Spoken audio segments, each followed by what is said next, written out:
ሰላም ሰላም ወዲ ቻናላችን ቤተሰቦች እንዴት ከርማችኋል? ዛሬም እንግዲህ በሌላ የምግብ ዝግጅት ፕሮግራም ተመልሼ መጥቻለሁ። ዛሬ ይዤላችሁ የመጣሁትም ህብስት ዳቦ በቀላሉ በቤታችን እንዴት ማዘጋጀት እንደምንችል ነው። እንደምትወዱትም ተስፋ አድርጋለሁ። እስከ መጨረሻው አብራችሁን ቆዩ።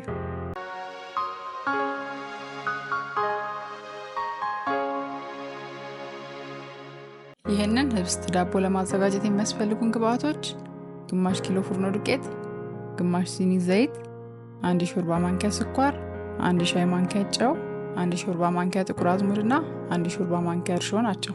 ስራችንን ስንጀምርም ትንሽ ለብ ያለ ውሃ ውስጥ እርሾውን ጨምረና ለ5 ደቂቃ ያህል ሙቀት እንዲያገኝ ሸፍነነው እናስቀምጣለን።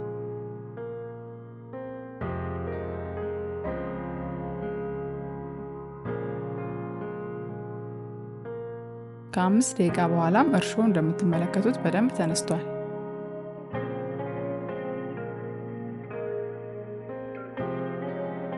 በመቀጠልም በወንፊት አጣርተን ያዘጋጀነውን ግማሽ ኪሎ ፍርኖ ዱቄት፣ 1 ሻይ ማንኪያ ጨው፣ 1 ሾርባ ማንኪያ ስኳር እና ቅድም ያዘጋጀነውን እርሾ አንድ ላይ ከጨመርን በኋላ 1 ኩባያ ከግማሽ የሚሆን ውሃ ጨምረንበት ማብካት እንጀምራለን።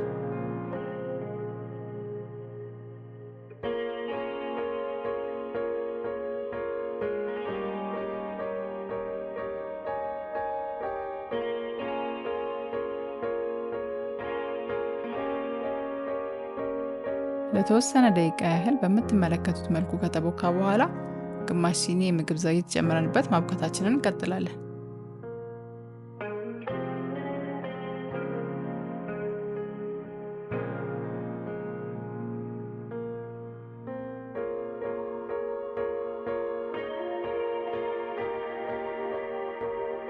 ማብካታችንን ልናጠናቀቅ ስንልም 1 ሾርባ ማንኪያ ጥቁር አዝሙድ በእጃችን አሸት አድርገን እንጨምርበታለን።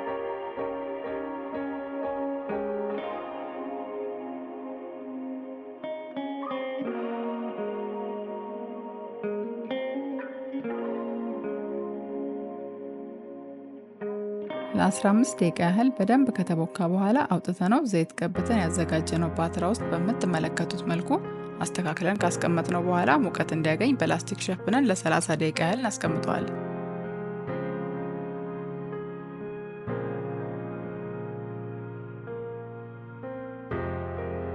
ከ30 ደቂቃ በኋላ መጠኑ እንደምትመለከቱት ጨምሮ እናገኘዋለን።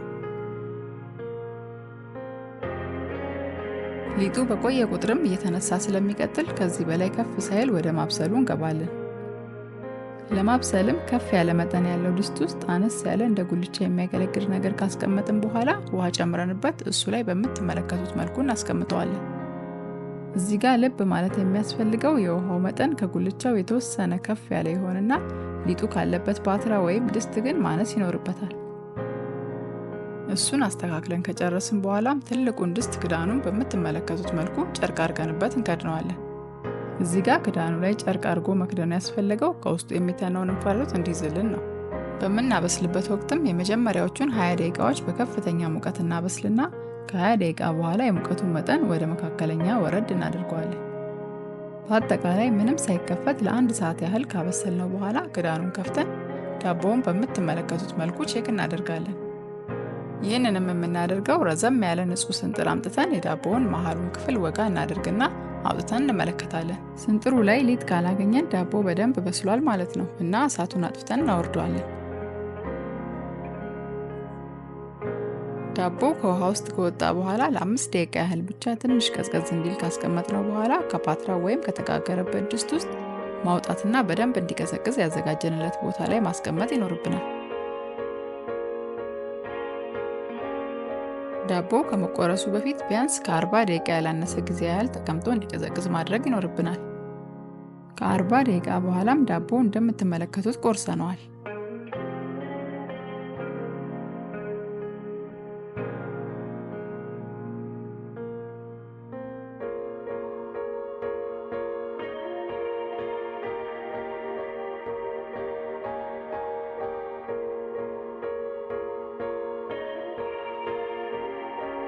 የልስላሴው ነገር እንግዲህ እንዲህ በቃላት ብቻ ሊነገር የሚችል አይደለም።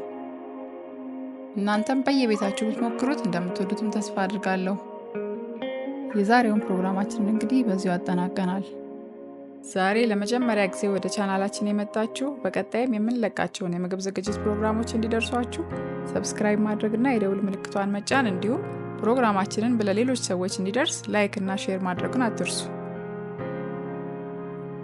በቀጣይ በሌላ ፕሮግራም እስክንገናኝ ሁላችንም በያለንበት ቸርን ሰንብት።